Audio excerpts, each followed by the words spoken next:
દર્શકોને praise lord. આ અઠવાડિયું ને આ મહિનો આપણા માટે ખાસ છે. આપણે ઈસ્ટર ગુડ ફ્રાઈડે મનાવી રહ્યા છે અને અઠવાડિયાને પેશન વીક તરીકે દુઃખ સહન સપ્તાહ તરીકે ઓળખવામાં આવે છે. અને ખાસ કરીને ગયા રવિવારે આપણે પામ સન્ડે એટલે ખજૂરીનો રવિવાર ઉજવ્યો અને એના વિશે હું તમને કંઈ કહેવાને માંગુ છું. બાઇબલમાં ક્યારેય ખજૂરીનો રવિવાર એવો ઉલ્લેખ કરવામાં આવ્યો નથી.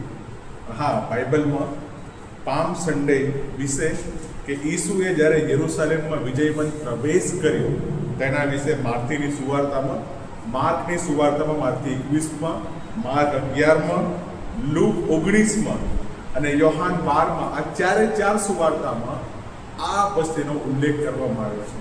અને જે મોટાભાગના આપણા બાઇબલમાં આનું મથાળું છે, ઇંગ્લિશ બાઇબલમાં એમ લખ્યું છે જીસસ ટ્રાયમ્ફલ એન્ટ્રી ઇન જેરુસલેમ, અને ગુજરાતીમાં એમ લખવામાં આવ્યું છે ઈસુનો યરૂશાલેમમાં વિજયવંત પ્રવેશ. સો ઘણા બધા આખો ખ્રિસ્તી સમાજ આ દિવસને પામ સન્ડે એટલે ખજૂરીનો રવિવાર તરીકે ઓળખે છે. પણ બાઇબલ આપણને શીખવાડે છે કે ઈસુ જ્યારે યરૂશાલેમમાં, જે એ સમયનું પાટનગર હતું, કેપિટલ હતું, એક રાજકીય રીતે બહુ મહત્વ ધરાવતું હતું, ત્યારે યરૂશાલેમ શહેરમાં પ્રવેશ કરે છે ત્યારે લોકો ઈસુનું કઈ રીતના સ્વાગત કરે છે. અને એ આપણે આજે શીખવાના છે કે જે ઈસુએ યરૂશાલેમમાં વિજયવંત પ્રવેશ કર્યો તેમ પ્રભુ ઈસુ આપણા જીવનોમાં પણ વિજયવંત પ્રવેશ કરવાને માંગે છે. આપણે જોઈએ છે કે આ દિવસે શું થયું હતું જ્યારે ઈસુ જૈતુન નામના પહાડની પર રહે છે.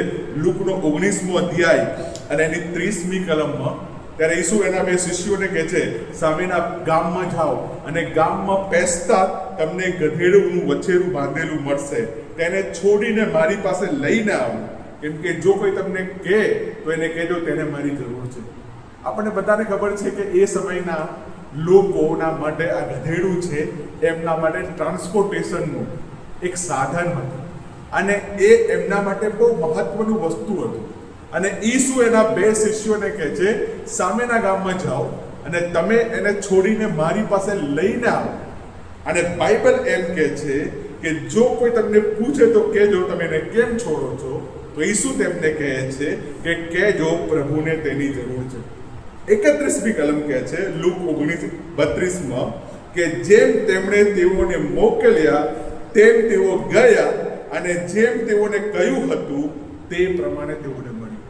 મને જ્યારે આ વચન વાંચું તો ત્યારે બહુ આનંદ થાય છે, કેમ કે આપણે બધા પોતાની જાતને પ્રભુ ઈસુના શિષ્યો તરીકે ઓળખીએ છીએ. આપણે બધા પોતાની જાતને પ્રભુ ઈસુના ચેલાઓ તરીકે ઓળખીએ છીએ. We are the disciple of Christ. અને પ્રભુ આજે આપણને કહી રહ્યા છે સામેના ગામમાં જાઓ. ઓકે, આપણું કામ ખાલી ખજૂરીની ડાળીઓ લઈને ડાન્સ કરવાનું અને હાલેલુયા હોસેનું ગાવાનું નથી. એ તો આપણે દર રવિવારે કરીએ જ છે. પણ પ્રભુ એના શિષ્યોને એક મેન્ડેટ આપે છે, એક એવું આજ્ઞા આપે છે, તમે સામેના ગામમાં જાઓ. એ સમયે પાસ્કા પર્વનો તહેવાર હતો અને ઘણું બધું શહેરમાં હલચલ હતું. ત્યાં ઈસુ વિશેની વધારે ઓળખ લોકોને નથી, પણ ઈસુ તેઓને કહે છે તમે જાઓ અને તમને ગધેડાનું બચ્ચું વછેરું બાંધેલું મળશે, તમે તેને છોડીને મારી પાસે લાવો. આજે પ્રભુ આપણને કહી રહ્યા છે કે ઘણા બધા લોકો આપણી સામેના ગામમાં, તાલુકામાં, આપણા ગુજરાતમાં તેઓ બંધનમાં છે, જેમના પર ક્યારે કોઈ સવારી કરી નથી, અને એઓને છોડીને પ્રભુની પાસે લાવવાનું કામ આપણું છે. બાઇબલ કહે છે તેઓ ગયા તેઓને મળ્યું. અને જ્યારે ધણી 33મી કલમમાં તેઓને પૂછે છે તમે વછેરુને કેમ છોડો છો, ત્યારે તેઓ તેને જવાબ આપે છે પ્રભુને તેની જરૂર છે. અને આ વચન મને બહુ ગમે છે, પ્રભુને તેની જરૂર છે.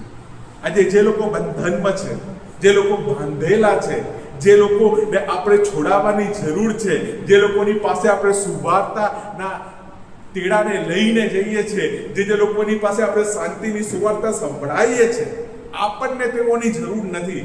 એસેમ્બલી ઓફ ગોડને તેઓની જરૂર નહીં હોય, કદાચ આપણા ચર્ચને તેમની જરૂર નહીં હોય, પણ પહેલી બાબત પ્રભુને તેઓની જરૂર છે. આપણી જરૂરિયાતો કરતા પ્રભુની જરૂરિયાતોને અહીંયા આજે મહત્વ મૂકવામાં આવ્યું છે. મને ખબર નથી આ પામ સન્ડેના અથવા પેશન વીકમાં તમારા ઘરમાં, તમારા વ્યક્તિગત જીવનમાં, તમારા ચર્ચમાં તમારી શું જરૂરિયાતો છે, પણ અહીંયા પ્રભુ એક એવા ગધેડાના વછેરાને શોધી રહ્યા છે કે જેની પર પ્રભુ સવારી કરે અને લોકો હાલેલુયા હોસાના ગઈને પ્રભુનું સ્વાગત કરે. બાઇબલ કહે છે જ્યારે 35મી કલમમાં તે વછેરાને ઈસુની પાસે લઈને આવ્યા ત્યારે વછેરા પર લોકોએ પોતાના વસ્ત્ર નાખ્યા અને ઈસુને તેઓની પર બેસાડ્યા. અને જ્યારે ઈસુ જતા હતા ત્યારે એ ગધેડાના વછેરા માટે અને ઈસુ માટે લોકોએ પોતાના વસ્ત્ર પાથર્યા, એક રેડ કાર્પેટ બનાવ્યું અને લોકો મોટો સમુદાય છે 37મી કલમમાં તેઓ જે પરાક્રમો તેઓએ જોયા હતા અને તે બધાને લીધે આખો સમુદાય હર્ષથી મોટા અવાજે પ્રભુ ઈસુની સ્તુતિ કરતા કહેવા લાગે. કેટલી અદ્ભુત વસ્તુ છે. ખાલી અહીંયા માન પ્રભુ ઈસુને મળતું નથી, પણ એની સાથે જે ગધેડાનું વચ્ચેનું છે તેને પણ એટલું જ માન અને સન્માન મળે છે. કેમ કે આજે તેની પર રાજાઓનો રાજા અને પ્રભુઓના પ્રભુ સવારી કરે છે. આજે ગધેડાનું કામ કોઈ તુચ્છ કામ માટે અથવા કોઈ રોજના ડેલી રૂટીન માટે એનો ઉપયોગ કરવામાં આવ્યો નથી, પણ યહૂદીઓનો એક રિવાજ હતો કે જ્યારે રાજા યુદ્ધ કરીને લડીને આવે ત્યારે તે ગધેડા પર એટલે વછેરા પર સવારી કરતો હતો. કદાચ આપણા સમયમાં ગધેડા પર સવારી કરવી એ બહુ તુચ્છ અથવા બહુ ખરાબ અથવા તો કોઈને મજાકનું પાત્ર બનાવવા માનવામાં આવે, પણ ઇઝરાયેલમાં એ સમયમાં જ્યારે રાજા યુદ્ધ કરીને પાછો આવતો હતો ત્યારે તે ગધેડાના બચ્ચા પર આવતો હતો. રાજા જ્યારે લડવા જાય ત્યારે ઘોડા પર જાય, પણ એક શાંતિનું પ્રતીક હતું. અને એના માટે જખારિયાનું પુસ્તકનો 9મો અધ્યાય 9મી કલમમાં ભવિષ્યવાણી છે. જખારિયા 9 અને 9માં, હે સિયોનની પુત્રી તું આનંદ કર, હે યરૂશલેમની પુત્રી તું જય જયકાર કર, જો તારો રાજા તારી પાસે આવે છે, તે ન્યાયી છે, તારણ સાંધનાર છે, તે નમ્ર છે, ગધેડા પર, આ ખોલા પર, આ ગધેડીના વછેરા પર તે સવાર થઈને આવે છે. જખારિયાએ આજથી ઓલમોસ્ટ આઈ થિંક ઈસુના જન્મની પહેલાની ઓલમોસ્ટ 700 થી 800 વર્ષ પહેલા ભવિષ્યવાણી કરી હતી કે સિયોનની પુત્રી યરૂશાલેમ કલીસિયા તમે આનંદ કરો, કેમ કે જો તારો રાજા તારી પાસે આવે છે, તમારો રાજા તમારી પાસે આવે છે. મારા મિત્રો, પામ સન્ડે અને આ પેશન વીકનો તહેવાર છે, આપણે જે વિશ્વાસથી મનાવીએ છીએ એ છે કે રાજાઓના રાજા અને પ્રભુઓના પ્રભુનું આપણે સ્વાગત કરીએ છીએ. તમને યાદ હશે બાઇબલની શરૂઆતમાં ઇઝરાયલ પર કોઈ રાજા નહોતો, તેમની પાસે રાજા નહોતો, તો પણ પ્રભુએ મૂસા જેવા સેવક દ્વારા એમને મિસરની જે સૌથી મોટી આર્મી હતી તેમનાથી તેમને છોડાયા. યહોશુઆએ રાજા વગર એક સેનાપતિ તરીકે મોટા યુદ્ધો લડ્યા અને કનાન દેશનો અને એ વચનના દેશને કબજો કર્યો. ન્યાયાધીશોએ રાજ કર્યું અને તેઓ ન્યાયાધીશો હતા, પણ તેમણે ઘણા બધા દેશોને કબજે કર્યા. પણ પહેલા સમુએલ 8 અને 6માં આપણે ત્યાં છે, પહેલો સમુએલ 8 અને 6માં ત્યારે ઇઝરાયલની પ્રજા સમુએલને આવીને કહેશે, અમારો ન્યાય કરવાને સારું અમને રાજા. અને આ વાત સાંભળીને સમુએલને બહુ બાઠું લાગે છે. પહેલો સમુએલ 8 અને 7માં સમુએલ પ્રભુને કહે છે, યહોવાને કહે છે, પ્રભુ જો આ લોકો શું કહે છે? અને યહોવા જવાબ આપે છે, તેમણે તને નકાર્યો નથી, પણ તેમણે મને નકાર્યો છે. જ્યારે ઇઝરાયેલની પ્રજા સમુએલની પાસે રાજા માંગે છે ત્યારે પ્રભુ સમુએલને કહે છે, તેમણે તને નકાર્યો નથી, પણ મને નકાર્યો છે. અને 11મી કલમ પછી સમુએલ લોકોને કહે છે કે જે રાજા આવશે તમારા પર જુલમ ગુજારશે, તમારા બાળકોને ગુલામ બનાવશે, તમારા પર અત્યાચાર કરશે. પણ 19મી કલમ કહે છે લોકોએ સમુએલની વાણી સાંભળવાની ના પાડી અને તેઓએ કહ્યું, અમારે રાજા જોઈએ છે. અને ત્યારબાદ સાઉલ અને દાઉદ અને ઘણા બધા સારા રાજાઓ અને ઘણા બધા ખરાબ રાજાઓ પણ આવ્યા, પણ તે રાજાઓ તેમને મુક્તિ આપી શક્યા નહીં. યસાયાના સમયમાં, દાનિયેલના સમયમાં જે પ્રભુના લોકો હતા, ઇવન યરૂશલેમનું મંદિર હતું, તે બાબેલની ગુલામગીરીમાં, અસેરિયાની ગુલામગીરીમાં અને ઘણા બધા લોકોની ગુલામગીરીમાં પાછું ગયું. અને આજે ખજૂરીના રવિવારના દિવસે પ્રભુ તેઓને રાજા આપે છે. તે રાજાઓનો રાજા અને પ્રભુનો પ્રભુ. એટલે અદ્ભુત વસ્તુ છે. પણ દુઃખની વાત એ છે કે લોકો તેઓ રાજાને જોઈ શકતા નથી. ઈસુ તે એક નમ્ર રાજા છે.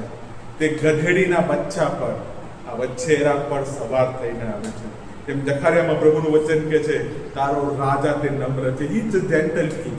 એના હાથમાં તલવાર નથી, એના હાથમાં યુદ્ધ કરવાનું કોઈ સાધન નથી. પણ તે એક નમ્ર રાજા છે. લોકો ઈસુને સિંહ તરીકે જોવાને માંગતા હતા, પણ ઈસુ ઘેટા તરીકે આવ્યા અને લોકો ઈસુને ગેરસમજ કરી ગયા. લોકો ઈસુને એક યોદ્ધા તરીકે જોવા માંગતા હતા, પણ ઈસુ શાંતિ નિર્માતા તરીકે આવ્યા અને લોકોએ ઈસુના માટે ગેરસમજ કરી. લોકો ઈસુને એક રાજા તરીકે જોવાને માંગતા હતા, પણ ઈસુ એક સેવક તરીકે આવ્યા. વચનમાં કહે છે કે તે ઘણાઓના સારું પોતાના પ્રાણ આપવાને સારું અને ખંડણી ભરવાને તારું સેવક થવાને આવ્યા છે. અને લોકોએ ઈસુની ગેરસમજ કરી. લોકો ઈચ્છતા હતા કે ઈસુ એમને રોમન સરકારમાંથી મુક્તિ આપે, પણ ઈસુ એ જ રોમન સરકારનું મોતનું પ્રતીક, તેને વધત્તમ ક્રોસ કહેવામાં આવે છે, તેના પર મૃત્યુ પામ્યા અને લોકો ઈસુને ગેરસમજ કરી. લોકો ઈસુને એક સિંહ તરીકે, યોદ્ધા તરીકે, રાજા તરીકે જોવા માંગતા હતા, પણ ઈસુ તેમના માટે મુક્તિદાતા, તારણહારા અને ઉદ્ધારક બનીને આવ્યા. લોકો ગાતા તો હતા, પરમ ઊંચામાં હોસાના, ઈસ પ્રભુને નામે આવે છે તેને ધન્ય હો. હોસાનાનો અર્થ છે અમારો બચાવ કરો છો, પ્લીઝ સેવ અસ. પણ આ લોકો ઈચ્છતા હતા કે પ્રભુ ઈસુ તેમનો રોમન સરકારથી અને અત્યાચારથી બચાવ કરે, પણ પ્રભુ તેઓને પાપોમાંથી બચાવવાને માંગતા હતા. તેમની અમુક ક્ષણિક જરૂરિયાતો હતી, પણ પ્રભુ તેમની અનંતકાળિક જરૂરિયાતો પૂરી કરવાને માટે તેઓને આવ્યા. અને માટે આ લોકો જેઓ પ્રભુને હાલેલુયા હોસાના કહેતા હતા અને જે લોકોએ પ્રભુનું સ્વાગત કર્યું, ત્યારે ઈસુને પિલાત આગળ લઈ જવામાં આવે છે અને પિલાત તેઓને પૂછે છે, હું તમારે સારું કોને છોડું, બારાબાસને કે ઈસુને? ત્યારે તેઓ કહે છે ઈસુને બધતા પહેરો, કેમ કે જે રાજા તેમને છોડતો હતો એ રાજા ઈસુનો નથી. અને આજે એ જ ગેરસમજ આજની મંડળી અને આજના ખ્રિસ્તી લોકો, ઇવન હું અને તમે કરી રહ્યા છે. What kind of Jesus you want in your life? પરમેશ્વર તમારા આકારમાં અથવા પરમેશ્વરને જેમ તમે ચાહો છો તેવું કરે તો એ તમારા પરમેશ્વર ત્યારે હોઈ શકે નહીં. ત્યારે આપણે ઈસુને આપણા લોર્ડ, પ્રભુ કહીએ છીએ, ત્યારે એ આપણા માલિક બને છે. લુક 19મો અધ્યાય અને 41મી કલમ. લુક 19 અને 41. પ્રભુ ઈસુ એ જ ખજૂરીના રવિવારે, પામ સન્ડે, જ્યારે યરુસાલેમમાં વિજયવંત પ્રવેશ કર્યો. અને લુક 19 અને 41માં વચન કહે છે કે જ્યારે પ્રભુ લોકો સ્તુતિ કરે છે અને યરુસાલેમ શહેરની પાસે આવે છે, ત્યારે શહેરને જોઈને તેઓ રડ્યા.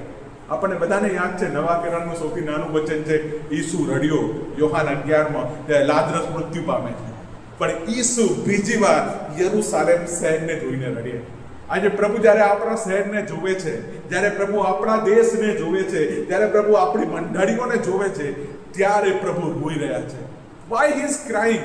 જે યરુસાલેમમાં તે વિજયવંત રીતે પ્રવેશ કરે છે, કેમ ઈસુ રોઈ રહ્યા છે? કેમ કે પ્રભુ કહે છે 42મી કલમમાં, હા, તે તારી શાંતિને લગતા જે વાના છે એને જાણ્યા હોત તો કેવું સારું, પણ હમણાં તારી આંખોથી તે ગુપ્ત લખાયેલા છે. પ્રભુ ઈસુ યરુસાલેમને માટે શાંતિની સુવાર્તા લઈને આવ્યા હતા. તે શાંતિના સરદાર હતા. હી ધ પ્રિન્સ ઓફ પીસ. પણ યરુસાલેમ શહેરને શાંતિ જોઈતી નથી, પણ એને તો લડાઈઓ જોઈતી હતી. પ્રભુ યરુસાલેમના માટે અને આખા માનવ જાત્રા માટે પોતાનું લોહી વેવડાવવાના આવ્યા છે, કે જેથી ઇઝરાયલ દ્વારા આખી દુનિયા જાણે કે ઇઝરાયલમાં ઉદ્ધારક છે. પણ આ યરુસલેમના લોકો કહે છે, ના ના, અમારે આવો ઉદ્ધારક જોઈતો નથી. અમારે લોકોનું લોહી વેવડાવવું છે, પણ અમારે બીજાના માટે લોહી વેવડાવનાર ઉદ્ધારક જોઈતો નથી. અને માટે પ્રભુ કહે છે, હમણાં તે તારી આંખોથી ગુપ્ત રખાયા છે. એમને એક ટેમ્પરરી, થોડા સમય માટેની, ક્ષણ માટેની આઝાદી જોઈતી હતી, પણ પ્રભુ તેમને સંપૂર્ણપણે આઝાદી, મુક્તિ અને તારણ આપવાને આવ્યા હતા. અને તેઓ ઈસુને ચૂકી ગયા અને બહુ મોટી ગેરસમજ કરી. માટે પ્રભુ કહે છે, યરુસાલેમ, તારા પર એવા દિવસો આવશે જ્યારે તારા વેરીઓ તારા સામા બાળ બાંધશે અને ચો તરફથી તને ઘેરીને સંકળાવશે. 44મી કલમ કહે છે કે તેઓ તારા વસતા છોકરાને જમીન પર પથારી નાખશે અને તારા પથ્થર પર બીજો પથ્થર નહીં રહેવા દે, કેમ કે તે તારી કૃપા દ્રષ્ટિનો સમય જાણ્યો નહીં. યરુસલેમની પાસે કૃપા દ્રષ્ટિનો સમય હતો, પણ યરૂશાલેમે એ કૃપા દ્રષ્ટિનો સમય જાણ્યો નહીં. મારા વાલા ભાઈઓ બહેનો, આપણા જીવનમાં પણ આપણે ઈચ્છીએ છીએ કે આપણા જીવનમાં ઈસુ યરૂશાલેમમાં જે વિજય પ્રવેશ કર્યો તે પ્રવેશ કરે, પણ પ્રભુને આપણા જીવનો માટે, આપણી મંડળી માટે, આપણા દેશ માટે, આપણા ડિસ્ટ્રિક્ટ માટે, આપણી હરેક બાબતો માટે એક યોજના છે. પણ આપણે ઘણીક વાર ક્ષણિક જરૂરિયાતોમાં અટકી જઈએ છીએ અને આપણે ઈસુને ઘણી બધી વાર ગેરસમજ કરીએ છીએ. જે યરૂશાલેમમાં થયું તે આજની મંડળીઓમાં અને આપણા જીવનોમાં અને ખાસ કરીને આપણા અંદર ના થવું જોઈએ. તેના પ્યાજ ઈસુ મંદિરમાં જાય છે અને ઈસુ મંદિરમાં જઈને બહુ ગુસ્સે થાય છે. ઈસુને પહેલી વાર ગુસ્સે થતા આપણે જોઈએ છે કે દોરાનો એક દોરડાનો એક સાટકો બનાવીને લોકોને બહાર કાઢીને કહે છે, કેમ કે મંદિરને લોકો બિઝનેસ સેન્ટર બનાવ્યું, કબૂતર વેચનારા અને નાણાવતીના ભાજપને એને કહે છે તમે મારા ઘરને પ્રાર્થનાનું ઘર કહેવાશે. લૂક 19:45 અને 46 પર તમે તેને લૂંટારાનું કોતર કર્યું છે. તમે તેને લૂંટારાનું કોતર કર્યું છે. પ્રભુ આજે એના મંદિરમાં પ્રવેશ કરવાને માંગે છે. એનું મંદિર તો આપણું શરીર પવિત્ર આત્માનું મંદિર છે. યરૂશાલેમ, નવું યરૂશાલેમ એ તો આજની મંડળી છે. પણ શું આપણે ઈસુને આપણા જીવનોમાં વિજયમાન પ્રવેશ તરીકે જોવાને માંગીએ છીએ? આવો આપણે પ્રાર્થના કરીએ. પ્રભુ આપણી મદદ કરો. સ્વર્ગીય પિતા, આજના દિવસ માટે તમારો આભાર માનીએ છીએ. ખાસ કરીને આ ફેશન વીકમાં અમે આજે તમે યરૂશાલેમમાં વિજયવંત પ્રવેશ કર્યો અને તમે રાજાના રાજા છો, પ્રભુઓના પ્રભુ છો. પ્રભુ, અમે સર્વ તમારું સ્વામિત્વ, તમારી લોર્ડશિપ અને તમે અમારા જીવનના રાજા તો એ સ્વીકારીએ એવું માંગીએ છીએ. પ્રભુ, જેમ તમે યરૂશાલેમને જોઈને રોયા, એમ આજકાલ અમારા જીવનની હાલતો જોઈને, અમારી મંડળીની હાલતો જોઈને, અમારા શહેરોની હાલતો જોઈને તમે રોઈ રહ્યા છો. કેમ કે તમે ઈચ્છતા નથી કોઈ પણ વ્યક્તિ નાશ પામે, પણ બધા તારણ પામે. પ્રભુ, અમે પ્રાર્થના કરીએ છીએ અમારી આંખોથી શાંતિની બાબતો ગુપ્ત ના રખાય, પણ પ્રભુજી અમે અમારા કૃપાના સમયને જાણીએ અને જે સમયમાં તમે અમારા દ્વારા કામ કરવા માંગો છો એ કામ કરીએ. એના માટે પ્રભુ અમને મદદ કરો. પ્રભુજી, સગરો આદર વિના તમને આપીએ. ઈસુના નામથી માંગુ છું. આમેન.